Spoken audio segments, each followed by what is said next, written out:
You have your Bibles or your New Testaments with you this morning. I invite you to turn to the Gospel of Mark. And in turning to the Gospel of Mark, turn to chapter 1. There are some verses I want us to read there in just a moment. Now, I recognize this is Mother's Day. Those of you who have been around me for years know that when it comes to Mother's Day and Father's Day, those I find to be two of the most difficult days for which to prepare a sermon. Because if I say it's a Mother's Day sermon, guess what? Almost half the group just goes to sleep. If I say it's a Father's Day sermon, it's a little better because wives are going to listen to make sure they can point out to their husbands exactly what it was I said about Father's Day. So that kind of works in my favor as well. But while we're not going to talk specifically about mothers today, our story is going to begin with a mother-in-law. Who's snickering? A lot of stand-up comedians like to tell mother-in-law jokes, and I'm not going to even go there. Just want you to know that. Mark chapter 1, beginning in verse 29. As soon as they left the synagogue, they went with James and John to the home of Simon and Andrew. Simon's mother-in-law was in bed with a fever, and they immediately told Jesus about her. So he went to her, took her hand, and helped her up. The fever left her, and she began to wait on them. That evening after sunset, the people brought to Jesus all the sick and demon-possessed. The whole town gathered at the door, and Jesus healed many who had various diseases. He also drove out many demons, but he would not let the demons speak because they knew who he was. Very early in the morning, while it was still dark, Jesus got up, left the house, and went off to a solitary place where he prayed. Simon and his companions went to look for him. When they found him, they exclaimed, "Everyone is looking for you." And Jesus replied, "Let us go somewhere else, to the nearby villages, so I can preach there also. That is why I have come." So he traveled throughout Galilee, preaching in their synagogues and driving out. I seriously doubt that Peter was an individual who told many mother-in-law jokes, especially on this particular Sabbath day. Because you see, Peter's mother-in-law was sick. In fact, she was too sick to even attend the synagogue. And he seemed very concerned about her well-being. In fact, it was the first thing they told Jesus when they entered his home after attending worship in the synagogue. And without saying anything, Jesus goes to her bedside and he helps her up and she's healed. The fever leaves her. Mark tells us that immediately she got out of bed and began serving those who had come for a visit. As you might expect, word about what Jesus had done spread quickly throughout Capernaum. Because after sundown, the people, sick people, demon-possessed people from all over that town and that area gathered at Simon's door to be healed. And Mark tells us that Jesus healed many of them. Well, the next morning, Jesus rose before daybreak. He goes and he finds this deserted place to pray. And after the sun came up, Simon and the other disciples, well, they go looking for him. Because evidently, the people gathered at Simon's door again, hoping that he might come and heal them. And upon finding Jesus, what do? The disciples tell Jesus, they inform him that number one, everybody's searching for him. Everyone. The implication being that they needed him to return to Simon's house and pick up where he left off. Okay. Have you ever wondered the reaction of the disciples when Jesus simply responded to their request by saying, I'll tell you what, let's go someplace else. I'm not going back there. In fact, Jesus says, let us go on to the neighboring towns so that I may proclaim the message there also, because that's what I came to do. And Mark tells us that Jesus then went to other towns around Galilee, doing for people in those villages what he had done for his friends in Capernaum.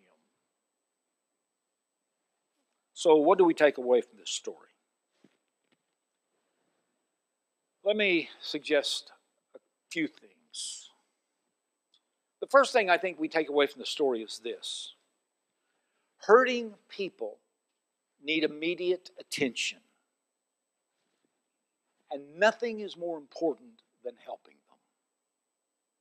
You see, Simon's mother-in-law was the second person that Jesus healed that day, which, by the way, was strictly forbidden on the Sabbath according to Jewish law. In fact, between sundown on Friday and sundown on Saturday, no work could be done, including helping someone who was sick. According to the law, the best you could do was somehow stabilize their condition, but you really couldn't do anything to improve it. Which is why people waited until the sun had set to come to Simon's home. They knew the rule. Jesus was a good Jew. Jesus knew the rules as well. But Jesus was willing to suspend the rules to help the demon-possessed man in the synagogue. He was willing to suspend the rules to help Simon's mother-in-law. You see, Jesus believed that the Sabbath was made for man, not the other way around. And by example, he revealed that any rule that might interfere with helping someone was a rule that simply needed to be suspended, needed to be reconsidered. Because helping people was Jesus' highest priority. It was his highest mission. The implication being that as followers of Jesus, it ought to be ours as well. Let me ask you a question. How would you finish this sentence?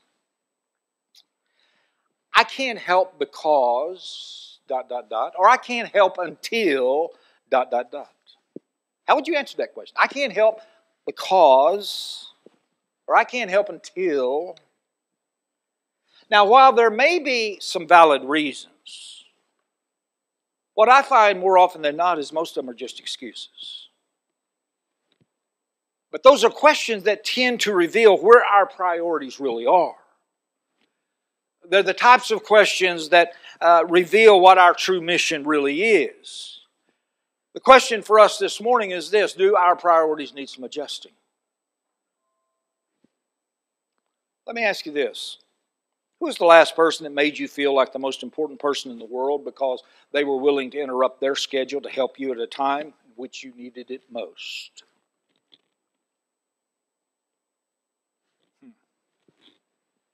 How'd that make you feel? My guess is you will totally never, ever forget that person. You'll never, ever forget what they did. The question I have this morning is I'm wondering who needs to feel that way because of us. That's the question I have.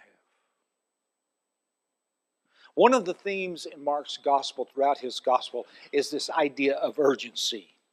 His use of the word immediately in this story makes it the 9th time he has used that word, and we're just in the first chapter of Mark's gospel. Okay? For Mark, there wasn't any time to waste because there was so much to do and there was so little time to do it. People were hurting, people were needing attention, and Mark is saying, we need to be about that. In Mark's opinion, absolutely nothing should interfere with helping people, especially religious rules, especially ceremonial rituals. Never. People are hurting and they need help immediately. Second thing that I can take away from the story is this.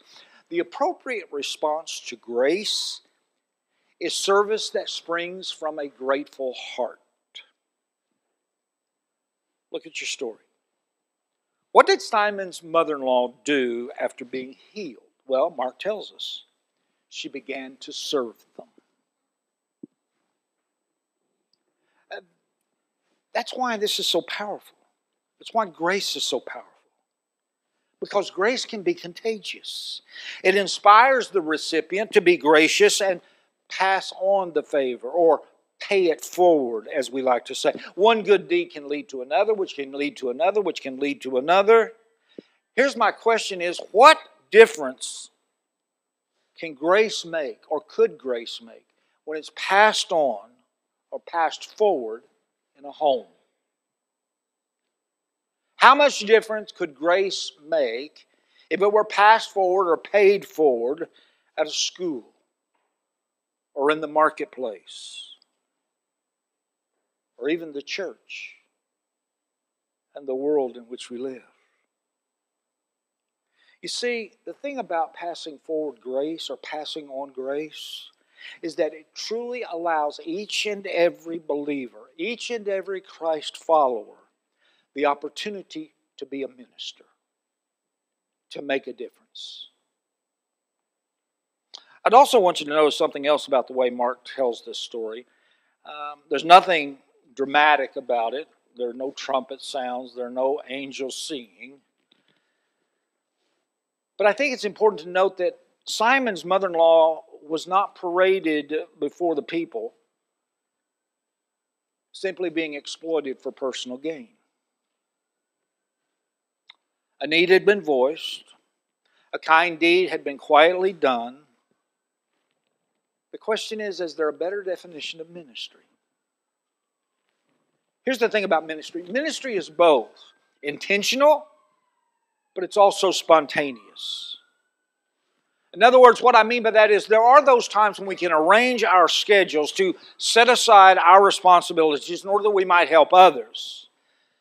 Perhaps it's a weekly thing or it's a monthly thing.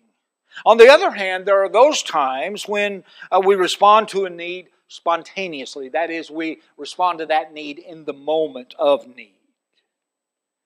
Both of them are valid forms of ministry. Both of them are appropriate responses to the grace gifts that you and I have received. Again, a series of questions. What did you do last week on the spur of the moment to simply help someone else? Do you have any ideas about what you might intend to do this next week or this next month that might require you to plan a little bit in order to meet a need? You see, answering those questions will let you know what kind of minister you are. They will let you know your own level of gratitude for what others have done for you, simply by the way you answer those questions.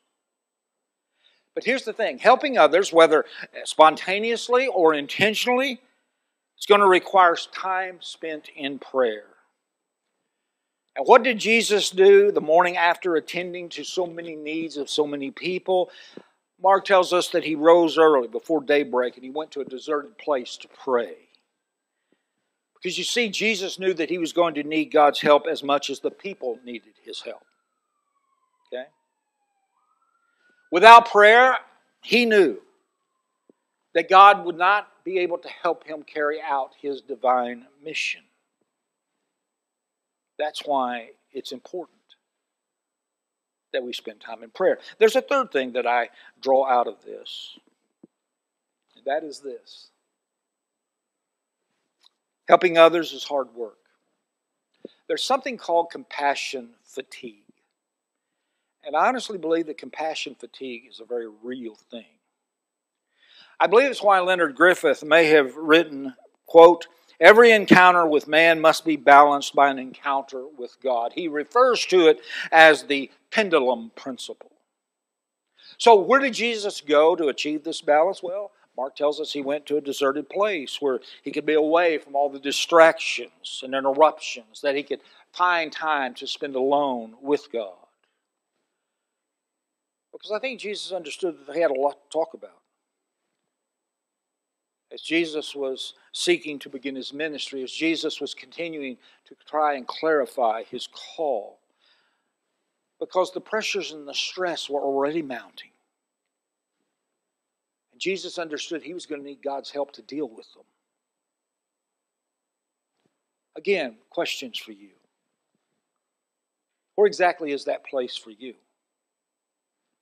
Where is that place of quiet rest? And secondly, how often do you go there?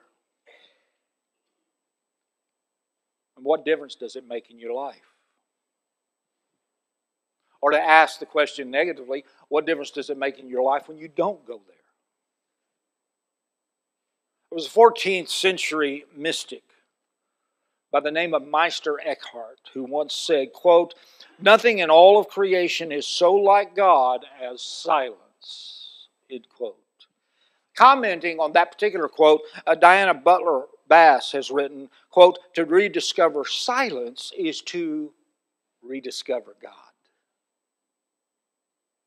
So here's the thing. When you go to your quiet place, I would simply encourage you to go with an open heart and to go with an open mind. Because that's exactly what I'm confident Jesus did. I think he was open to God's leadership in his life. And his quick response to Simon about moving beyond Capernaum, I think, revealed that. I sense that the reason Jesus rose early that morning is because he was facing a tough decision. I think Jesus knew that the good people of Capernaum, including his disciples, wanted him to stay there. I think Jesus sensed that they wanted him to be their hometown rabbi. And my guess is, if that's what they were thinking, that idea was appealing to Jesus. Because you see, Capernaum was a safe and affirming place. Jesus could have lived the remainder of his life there and would never have heard the words, "Hosanna" or "Crucify him." He would have only been loved and accepted. I got to believe that was a tremendous temptation for Jesus. Okay? The question was, is that what he was sent to do? Is that why he came? Was this God's will for his life and for his ministry? You see, I believe he received the answer that morning when he prayed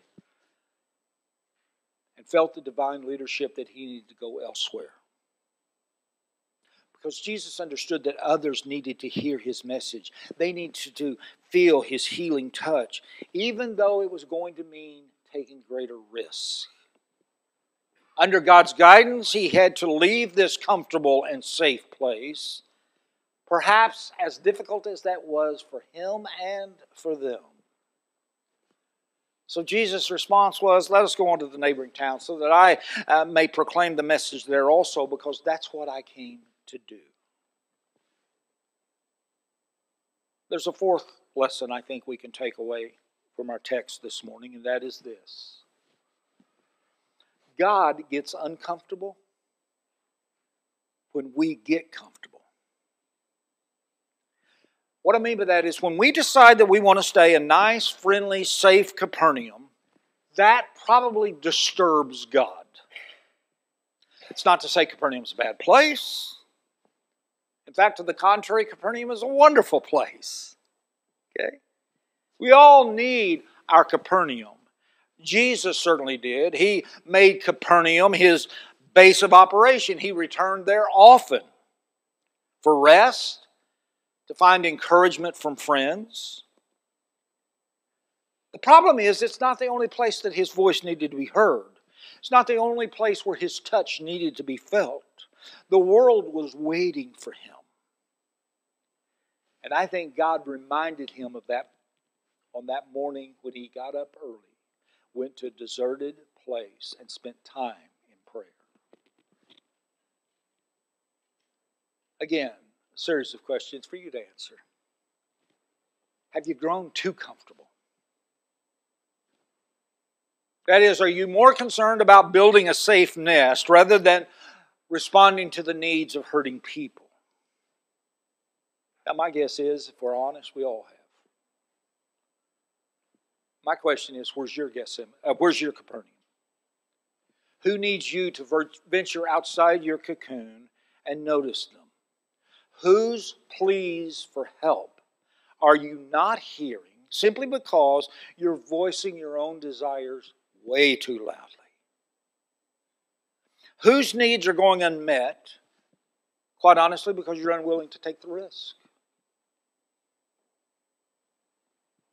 I close with a final illustration. February the 4th, 2006, a gentleman by the name of Millard Fuller died suddenly of a heart attack. He was 73 years old. How many of you in here know the name Millard Fuller? Not many. What if I told you that Millard Fuller was the founder of Habitat for Humanity? Now how many of you know Millard Fuller? Okay. Millard Fuller is the individual who coined the phrase, quote, the theology of enough. He goes on to say we have enough resources to take care of the world's need, but we do not have enough resources to take care of the world's greed. Now here's what you need to understand about Millard Fuller. At the age of 29, he was living the American dream. He was a millionaire. Living the American dream, doing what he wanted to do. At the age of 29.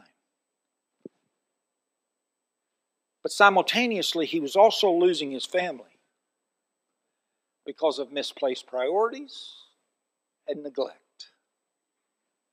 And so Millard Fuller sat down and began talking with his wife, Linda. Very, very candid talks. And after having several candid talks with his wife, Linda, Fuller sold what he owned. That is, he gave all the proceeds of everything that he owned when he sold them. He gave that to charity, and he and his family moved to Koinonia Farms, which is a Christian commune in Americus, Georgia. And it was while in that commune that he suddenly conceived the idea of building homes with no-interest mortgages for the poor.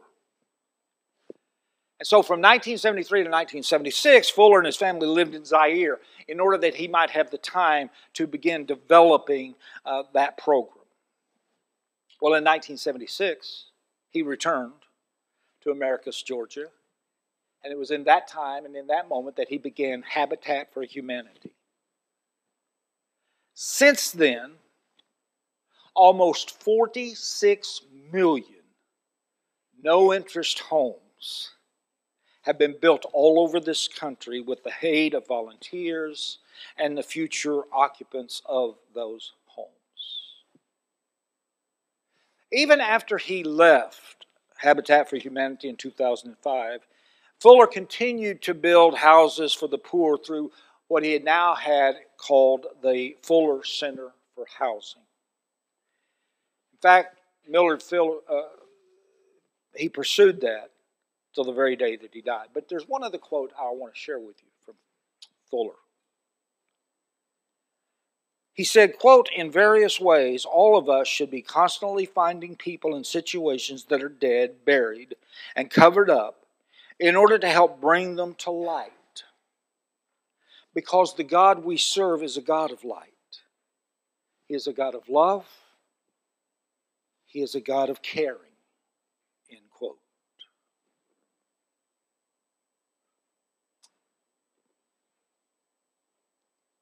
When Millard Fuller arrived in heaven,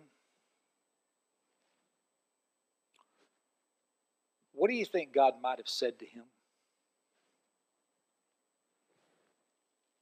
I mean, is it possible that God simply whispered in Millard Fuller's ear as he gave him a very big hug?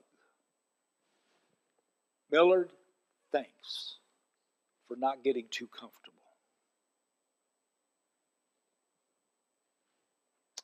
My question for you and I this morning is, will he say the same thing to us?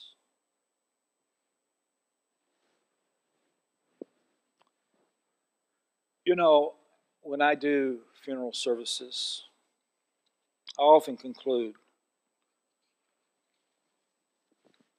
with God saying upon an individual's death, especially if they were an outstanding Christian, "Well done, my good and faithful servant." When I read the story of Miller Fuller this past week,